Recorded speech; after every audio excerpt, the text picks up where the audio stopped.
नमस्कार। आज के क्लास में हम लोग देखेंगे भैया जी प्रधानमंत्री एवं संघ के मंत्री परिषद। किसको?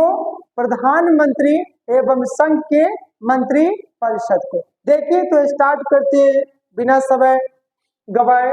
अब देखिए स्टार्ट करते हैं, सबसे पहले लिखते हैं बोर्ड पर आर्टिकल 74 के विषय में, यानी भारत की जो महामहिम है, जिनको भारत का पहला व्यक्ति यानी प्रथम नागरिक कहा गया है, उनका नाम है राष्ट्रपति। अब राष्ट्रपति अपनी सलाह के लिए एक मंत्री परिषद का गठन करते हैं और मंत्री परिषद के सिफारिश से ही सभी संवैधानिक कार्य को पूरा करते हैं। करते कौन पति है? राष्ट्रपति। यानी मंत्रिमंडल का गठन कौन करेगा? राष्ट्रपति। कौन सा आर्टिकल के तहत? 74 के तहत। अब देखिए कहता है लोकसभा के बहुमत दल का जो नेता होता है ना, वही देश का प्रधानमंत्री होता है और उस प्रधानमंत्री को नियुक्त करने की जिम्मेदारी किनको है? राष्ट्रपति को। कौन सा आर्टिकल के तहत? आर्टिकल 75 के तहत। पूछिए। देखिए पूछ रहा है कि सर प्रधानमंत्री कै साल में बन सकते हैं? देखिए हिंदुस्तान का कोई भी लड़का या लड़की जिसका उम्र 25 साल हो चुका है, वह व्यक्ति चुनाव लड़ सकता है और चुनाव लड़ करके ना वह देश का प्रधानमंत्री बन सकता है। कहते हैं कि आसमान का आंचल सितारा ही रहेगा, ये क्षेत्र हमारा है, हमारा ही रहेगा। ठीक ना? हर क्षेत्र में उम्मीदवार खड़े होते हैं और जिनकी सबसे ज्यादा पकड़ होती है लोगों पर, वही देश का क्या बनेगा? लीड करेगा, नेता बनेगा। यानी नेता बनना है तो झूठ का बहुत बड़ा पिटारा लेकर के चलना पड़ेगा। नहीं बोलिएगा झूठ, कभी बनिएगा नहीं नेता। हमेशा याद रखिए, जो जितना बड़ा झूठ बोलता है वो उतना बड़ा देश में नेता बनता है। अब देखो आगे। अब कहता है क्या भाई कि हमारे जो प्रधानमंत्री बनने के लिए जो एज है कितना? 25 साल है। लेकिन यहाँ पर अपना देश में कितनों बार प्रधानमंत्री बनी है, कोई रोकने टोकने वाला नहीं है और न ही कोई मैक्सिमम निर्धारित है एज कि आप 60 साल में, 70 साल में, 80 साल में रिटायर होइएगा। एकदम जब तक मरिएगा नहीं तब तक प्रधानमंत्री के पद के लिए क्या करते रहिए? यानी चुनाव लड़ते रहिए। बात सुनना रे शिवम।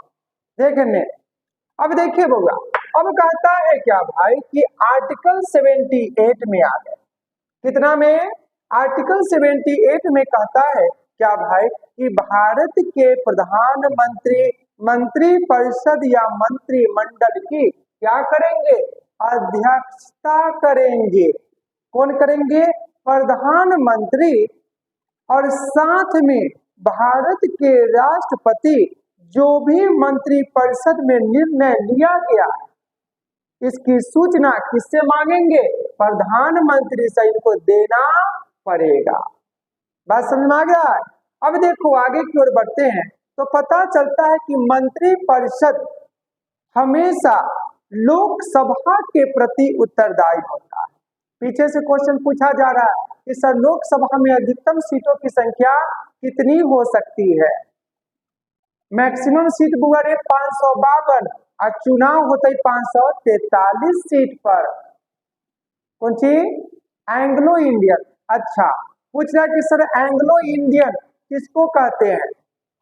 तो देखो भारत की महिला हो और ब्रिटेन के लड़का हो आ एकरे दोनों के शादी बियाह हुआ आ एकरा सबके जो हुआ टिनटिनिया छपुआ नपौआ, उसी को कहते हैं बाल बच्चा को भारत में एंग्लो इंडियन। समझ में आ गई हो राजू?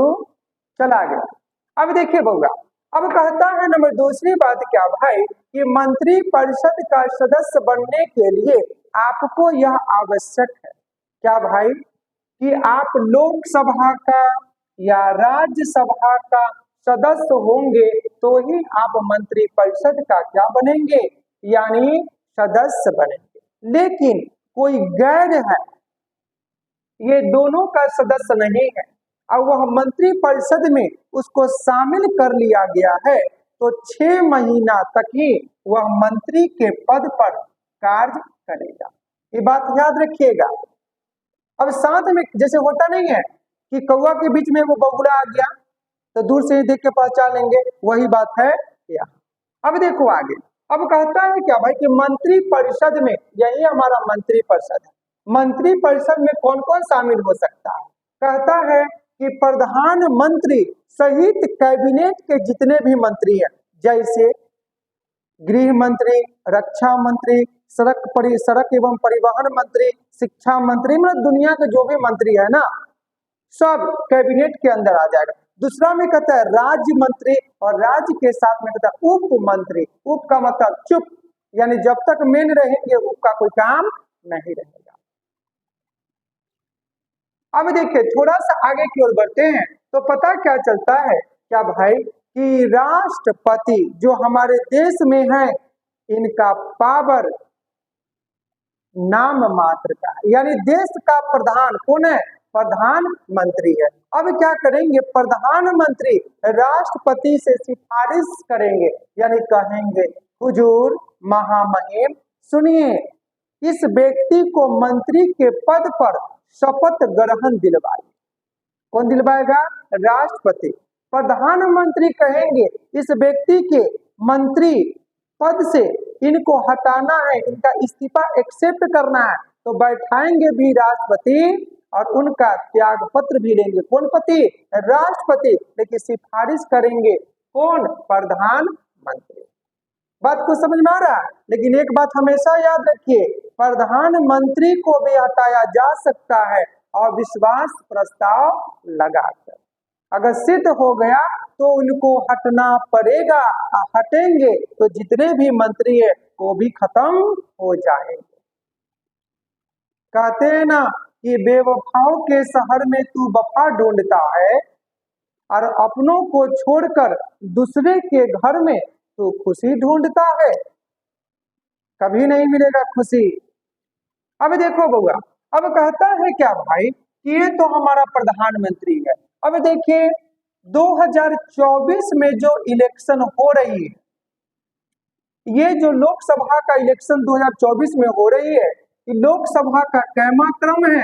18वां क्रम है। और देश के जो माननीय प्रधानमंत्री जो चुने गए थे पिछले बार, कौन?